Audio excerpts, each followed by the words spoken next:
Judicial commission की supreme court में 2 ad hoc जजेस की तैनाती की मंजूरी। जस्टिस रिटायर्ड सरदार तारिक मसूद और जस्टिस रिटायर्ड मजहर आलम मियां खेल एडहॉक जज होंगे। जराये के मुताबिक जस्टिस सरदार तारिक मसूद के नाम की मंजूरी 8-1 के तनासुब से दी गई।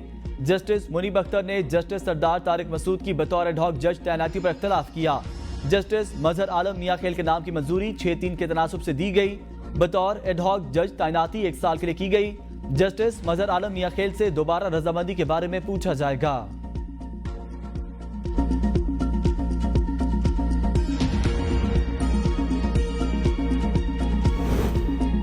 जस्टिस तारिक मसूद की तैनाती पर सिर्फ जस्टिस मुनीब अख्तर ने मुखालफत की। रुकन जुडिशल कमीशन अख्तर हुसैन कहते हैं जस्टिस मजहर आलम मियां खेल की 8 अरकान ने हिमायत की। जस्टिस मजहर आलम मियां खेल ने व्हाट्सएप पर माजरत की। चीफ जस्टिस रिटायर्ड मजहर आलम मियां खेल से बात करेंगे। एडहॉक जज को 1 साल से पहले नए चीफ जस्टिस नहीं हटा सकते। एडहॉक जजेस को सियासी या फुल कोर्ट में शामिल करने का फैसला 3 जजेस का पैनल करेगा।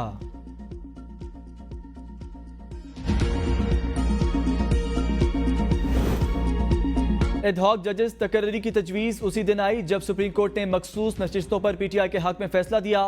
एडहॉक जजेस की सिलेक्शन के लिए कोई शफाफ तरीकाकार नहीं अपनाया गया। सेनेट में कायदे पर इख्तलाफ। सेनेटर शिबली फराज का चीफ जस्टिस काजी फजीजा को खत लिखा। मुस्तकिल जजेस की तकर्री के बाद ज़ेर इल्तवा मुकदमात को वजह बनाकर एडहॉक जजेस की तकर्री नहीं हो सकती। शफाफ तरीकेकार के बगैर जजेस की तकर्री परेशान कुन है। ज़ेर इल्तवा जजेस का मामला आने वाले चीफ जस्टिस पर छोड़ दिया जाए। ऑपोजिशन लीडर उमर अयूब ने एडहॉक जजेस की तकर्री की तजवीज़ पर तहफ़्फ़ुज़ात का इजहार कर दिया। चेयरमैन और member judicial commission of Pakistan के नाम खत में कहा एडहॉक जजेस की मुजव्वज़ा तकर्री को मुस्तरद कर दिया जाए। यह तासुर नहीं जाना चाहिए कि एक पार्टी के खिलाफ सुप्रीम कोर्ट की राय मसावी की जा रही है। वक्त देखा जाए तो यह तासुर मिलता है। हाल ही में 8 और 5 जजेस के फैसले के फौरी बाद यह तजवीज सामने आई है।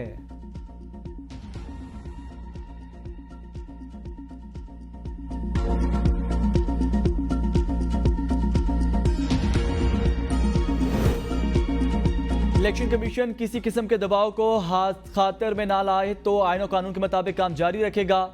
इलेक्शन कमीशन का मखसूस नशिस्तों बारे सुप्रीम कोर्ट के फैसले पर अमल दरामद का फैसला। एलामिया जारी। एलामिया में कहा गया इलेक्शन कमीशन ने किसी फैसले की गलत तशरीह नहीं की। कमीशन ने तहरीक इंसाफ के इंट्रा पार्टी इंतखाबात को दुरुस्त करार नहीं दिया। इलेक्शन कमीशन के फैसले के खिलाफ पीटीआई मुख्तलिफ फोरम्स पर गई लेकिन हमारे फैसले को बरकरार रखा गया। जिन 41 अरकान कौमी असम्बली को आज़ाद करार दिया गया उन्होंने अपने कागजात में नामजदगी में तहरीक इंसाफ का जिक्र किया, ना पार्टी की वाबस्तगी जाहिर की।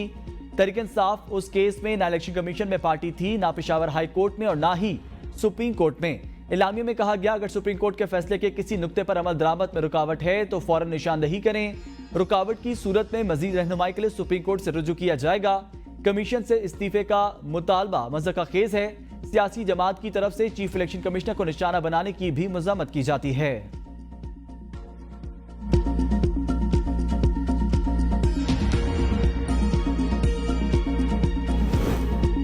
मखसूस नशिस्तों के केस में कोई अबहम है तो इलेक्शन कमीशन सुप्रीम कोर्ट से रुजू कर सकता है। राना सनाउल्लाह कहते हैं इलेक्शन कमीशन आजाद आईनी इदारा सुप्रीम कोर्ट के फैसले के जिस हिस्से पर चाहे एतराज कर सकता है। हमारा 2 टोक मौक़िफ़ है, आइन का तहफ़्फ़ुज़ करेंगे। सुन्नी तहत कौंसिल की तशरीह क्या पीटीआई हो सकती है? सवाल कुछ और था, अदालत की तरफ से फैसला कुछ और आ गया।